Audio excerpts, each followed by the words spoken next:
sur les salaires des autorités. Il a été interdit de circuler avec les grosses cylindrées et les 4x4. Il a été interdit tout transport de ville à ville à partir de minuit. Et beaucoup d'autres mesures qui ont été prises. Si je vous dis ceci, chers jeunes, ce n'est pas pour vous apeurer, ce n'est pas pour vous mettre la pression. Si je vous dis ceci, c'est pour vous mettre dans le bain de ce monde qui est un monde difficile. Si ce ne sont pas les crises sanitaires, ce sont les crises liées aux conflits armés et qui rendent les choses extrêmement plus difficiles. Si je vous dis ceci, ce n'est pas pour vous dire que ce n'est pas possible. Rien n'est impossible au Sénégal et aux Sénégalais. Nous pouvons le faire ensemble. Nous pouvons le faire ensemble et nous allons le faire ensemble. Nous avons toutes les ressources pour le faire. Et c'est pourquoi je veux m'adresser à vous, jeunes du Sénégal. L'âge médian au Sénégal est de 19 ans.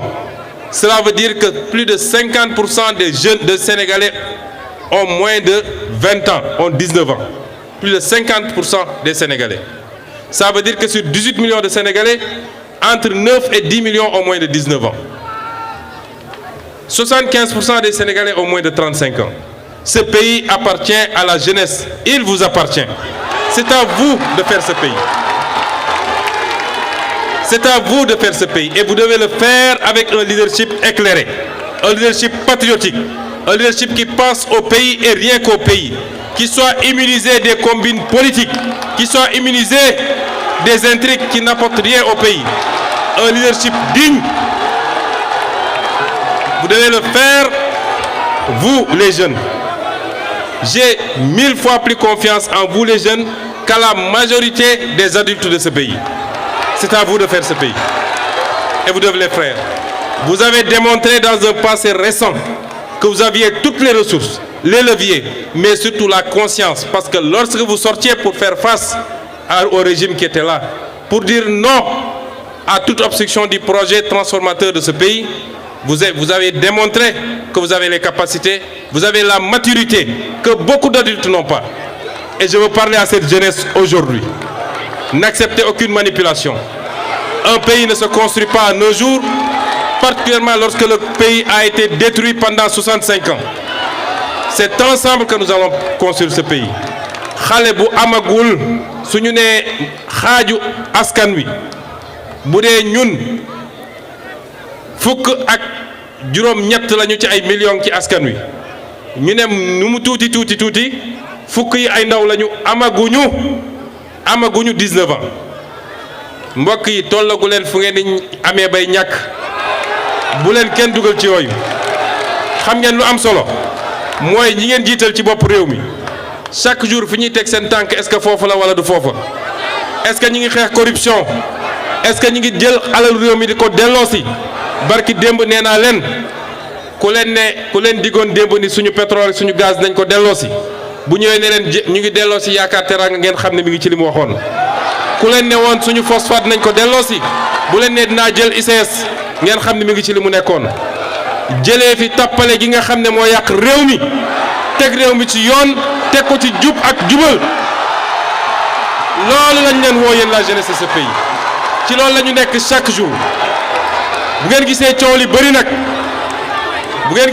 li bëri nag comprenez que c'est les résurgences c'est les dernières réticences c'est les derniers soubresauts du système dont je vous ai entretenu pendant toutes ces années un système de prédation de partage injustifié des ressources de ce pays coow li ngeen di dégg yépp ñu instrumentaliser ko lool la kon mbokk yi man du ma wax ak yéen en tant que premier ministre du ma wax ak yéen en tant que officiel damay waxtaan ak yéen comme baay buy waxtaan ak doomam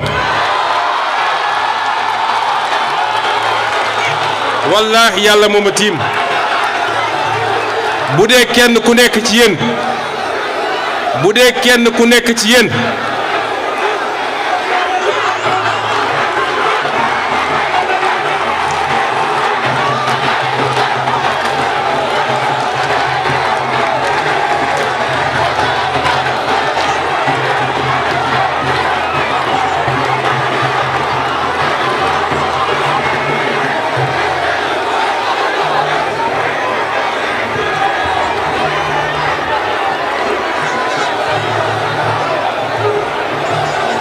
bu dee kenn ku nekk ci yéen jeune ak fu mu nekk Sénégal bu dee ndaw bu ne yéenewu ma ko lu raw li may yéene sama propre doom yàlla bu ma tàlli yéene rek la ñu am ci yéen la ñuy xëy suba ba guddi di ko daj te nangu ko fii ci Sénégal yàlla xam ne ni yéen a tax waaye yéen a ñu mën a jàppale ci li ñuy liggéey. Ne soyez pas impatients faites bloc derrière ce qu'on va faire neewuñu leen ngeen toog di xaar d'ici 10 ans mbir mi dina sotti déedéet travail bi moom la ñu sumb moom la ñu door léegi te progressivement ngeen di gis résultats yi mais résultats yi c'est pour vous c'est pas pour nous ñun amatuñu lu ñuy gagner et c'est pourquoi lii ñu organisé am na solo ma ciy féliciter madame le ministre de la jeunesse ak toutes ses équipes pour la qualité de l'organisation.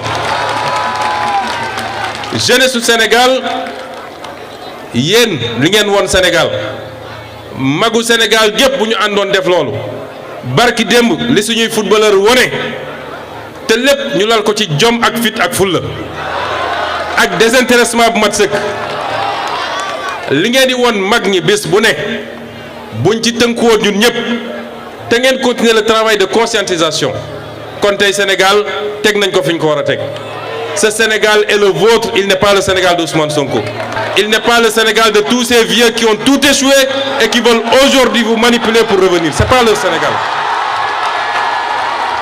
téye leen ko ba mu dëgër mbir mi yéen a ko moom téye leen ko ba mu dëgër je peux vous assurer que chaque mètre cube d'oxygène bu ñu noyyi ñun yéen a tax ñu noyyi ko et on sera là avec vous moo tax me permettez de saluer la parfaite organisation pilotée par Madame le ministre adresser mes sincères remerciements également à l'ensemble des organisateurs encadreurs et partenaires qui ont transformé une idée en une réalité vivante et ma gratitude va à vous jeunes de toutes les régions du Sénégal qui avez fait le voyage porté les couleurs et donné à cette semaine son âme.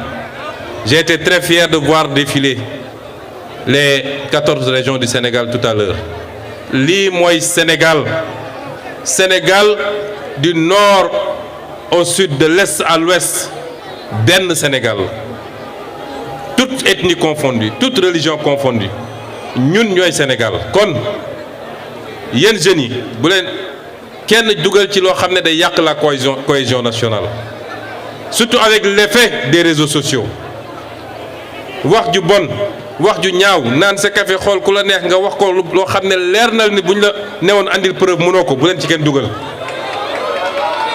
yar ak teggin ak mandu ak respecter orma jàmbur ku ci nekk rek mu jig la ku ci nekk rek yàlla fekk la ci et vous devez refuser cette tendance bu ñu bëgg a andi lii nga xam ne mi ngi yàq société bi li ko gën a waral mooy yàkkamti ak jàpp ni xaalis kenn du ko liggéey dañ koy lijjanti bër na ñoo xam ne phénomène bii ñuy tudd te maj bañ koo tudd loolu moo leen ci dugal soyez les représentants dignes et fiers de notre identité suñu identité la ñu yar ñun ci suñu diine ak suñuy cosaan yéen xam ngeen ko keroog dama recevoir benn ambassadeur benn réewu tugal mu ne ma Jeux olympiques de la jeunesse ngi ñëw te yow da ngaa yóbbu assemblée nationale ab loi boo xam ne dafa gën a tàngal mbiri ci mbirum góor jigéen te ñun suñuy réew loolu dagan na fa léegi nag suñuy athlètes yi ñëw amaana mu am ci ñoo xam ne loolu lañu buñ ñëwee fii est-ce que du ngeen leen créer problème ma ne ko ku fi ñëw te sport andi la fi dawal dem sport yi boo gañee ñu jox la sa médaille waaye boo fi dugalee lu bokkul ak sport la loi de ce pays s'appliquera à toi comme elle s'applique à tout le monde parce que loolu mooy yoon donc